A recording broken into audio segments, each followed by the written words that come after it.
This is Going Underground, a book by Mike Graf. It's an Adventures with the Parkers book.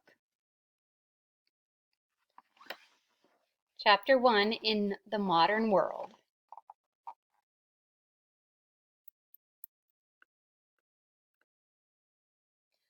The Parkers arrived at Badlands driving from the west on Highway 44. They moved slowly through the tiny town of Interior and then entered the park. The family gazed out the window at the sea of wind-waving grasses in the foreground and the barren, eroded buttes in the distance. Mom commented, "It's so different here than any national park I've ever seen. A grassland prairie with a bunch of bizarrely shaped badlands."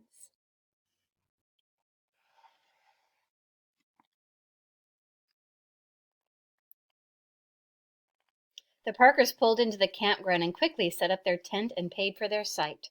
Then, with much of the afternoon still ahead, they drove toward the heart of the park and several short trails.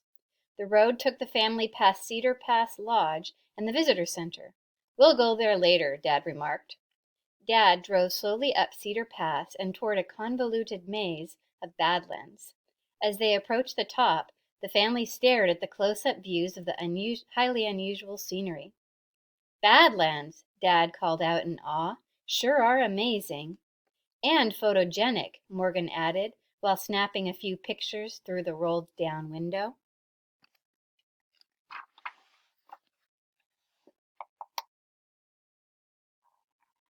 Before long, the family arrived at a parking lot. Dad pulled in and they all piled out. "Well, let's go," James exclaimed with enthusiasm at a trailhead. But a few feet later he stopped with alarm. "Look at this sign," he pointed. Straight ahead a warning was posted for all hikers: "Beware of rattlesnakes." Mom pondered. "We'll have to be extra careful where we step out here." The Parkers walked along the short cliff shelf nature trail. The half-mile long walkway was a combination of gravel and boardwalk with sets of stairs. At the top of the trail the family paused to gaze out at the vista. From there they could see the lodge and campground nestled in the distant prairie. "That's where we're staying," Morgan exclaimed.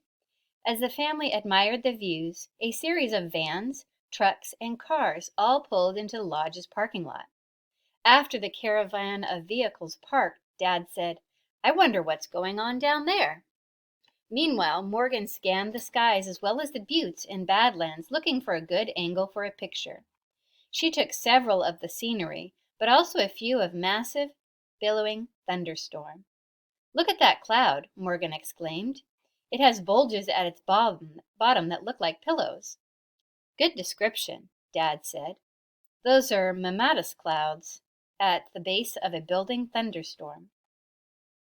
We're in the Great Plains now, and these conditions are much more common here at this time of year than where we're from in California. Dad studied the blossoming cloud with a dark gray base for a moment longer, trying to decipher the direction it was moving. "I think we'll be fine on this little trail, at least for the short term." The Parkers plowed on. The path dropped into a small juniper forest before looping back to the trailhead. Then the family drove to the door and window trails just up the road. A large group of cars was parked there. The Parkers checked the sky again and determined the developing thunderstorm was not heading their way at the moment. Then the family proceeded down the short path called the Window Trail. The walkway soon ended at a railing overlooking the Badlands. The family stood there, gazing into a spectacularly eroded canyon sculpted out of dirt and clay. "Wow," Dad exclaimed. "I can really see how the water washes through there and carves up the gully." Next, the family crossed the parking lot to the door trail. Another boardwalk led the family to a small set of stairs. From there, the Parkers gazed into the heart of the convoluted, eroded scenery. A sign below the stairs proclaimed that the area was the baddest of all the Badlands, beckoning hikers to go out and explore. The Parkers ventured a ways beyond the sign, following a series of small posts planted into the ground leading to the sparsely vegetated wilderness. Baddest of the Badlands. In some places on Earth, soft, Highly erodible clays are the dominant sediment type. These sediments are sculpted by wind, rain, and frost over time into spectacular and bizarrely shaped canyons, gullies, ravines, and other odd geologic formations. Many badlands are also uniquely colored due to the mineral contents in the clay soil, and such is the case at Badlands National Park. At one point, James gazed into the deeply eroded chasm. "I sure wouldn't want to get stuck in one of those," he remarked. The family's concern over the threatening sky put an end to their journey, but as they were returning to their car, sun peeked back through and beckoned them on. They decided to hike the last trail of the area, the Notch Trail. This time the path started by heading up a dirt gully. "Now we're hiking," Dad announced with a satisfied sigh. A short while later, the dirt trail turned a corner. Straight ahead, a ladder was perched onto a bluff. Morgan gauged the situation. "I guess we're climbing." Morgan and James took the lead, walking briskly toward the steeply positioned ladder. They got to the base of the bluff and waited for their parents to catch up. Once Mom and Dad were there, the twins looked at them, asking without saying a word. "Go ahead," Mom said. "Yeah, we'll watch you so we can see where the tough parts are," Dad added. First Morgan, then James zipped up the ladder. Near the top, the pitch steepened, but the twins easily reached the bluff top, stepped off the ladder, and then turned to gaze down at their parents. "Come on," James called down. "It's not that hard." Once they were all reunited, Dad brushed himself off and said, "Well, that was a little adventure." The family continued on, passing a sign warning hikers to stay away from the cliff edge. The trail now traversed among the bluffs and buttes. Mom took the lead, guiding her family along the narrow path while making sure the footing was secure. Finally, they came to two signposts with arrows both pointing toward the right. "I guess that's the way," James said. The Parkers scrambled up the last section of the notch. Once at the top, they peeked over the side. Morgan was the first to notice a distinct path almost directly below them. "Hey, that's where we were earlier," she called out. "It's the cliff shelf trail," Mom realized. "And our campground way out there," James added, gazing into the distance. Meanwhile, Dad again inspected the skies. A towering, dark cumulonimbus cloud was to the south, but its expanding mass now blocked the sun where the Parkers stood. In the distance, the base of the cloud had white shafts of precipitation dropping below it. Right in that location, a rogue lightning bolt lit up underneath the cloud, appearing to strike the ground. "Did you guys see that?" Morgan exclaimed. "Sure did," Dad replied.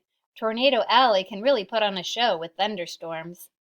After a moment, Dad continued, "But the brunt of the storm seems pretty far off. There wasn't any thunder."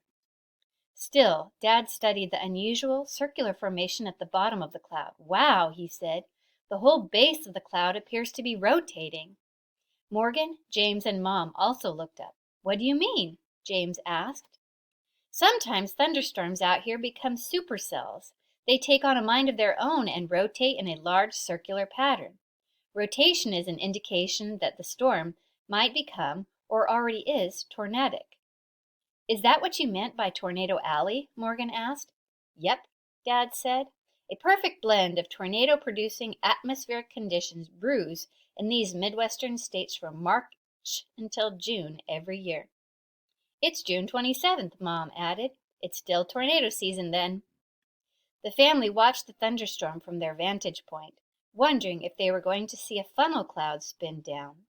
But only sheets of rain and hail appeared below the giant cloud's base.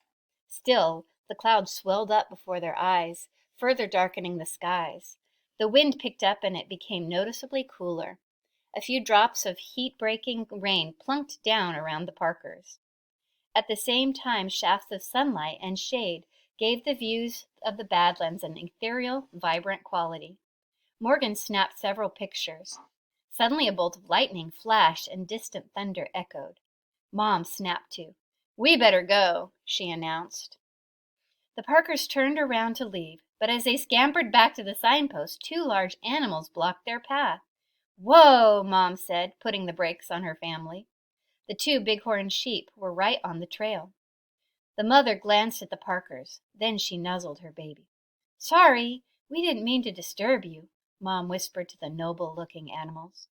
The mother nudged her baby again, and this time the animals took off and quickly scrambled up the butte.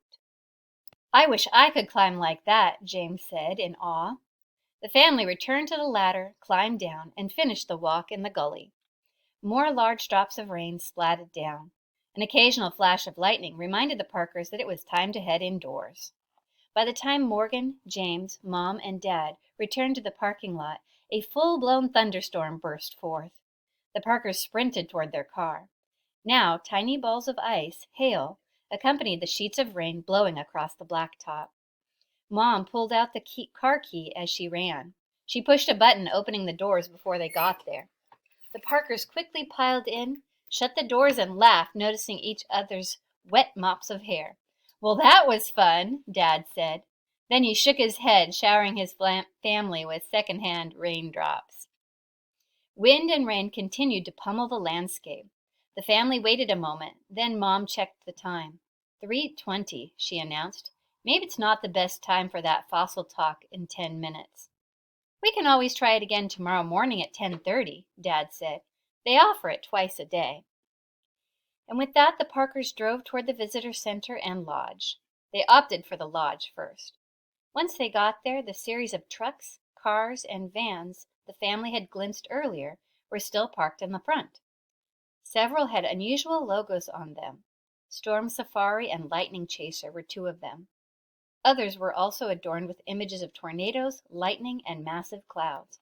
Well, Dad said, inspecting the vehicles, it looks like we have some interesting company inside.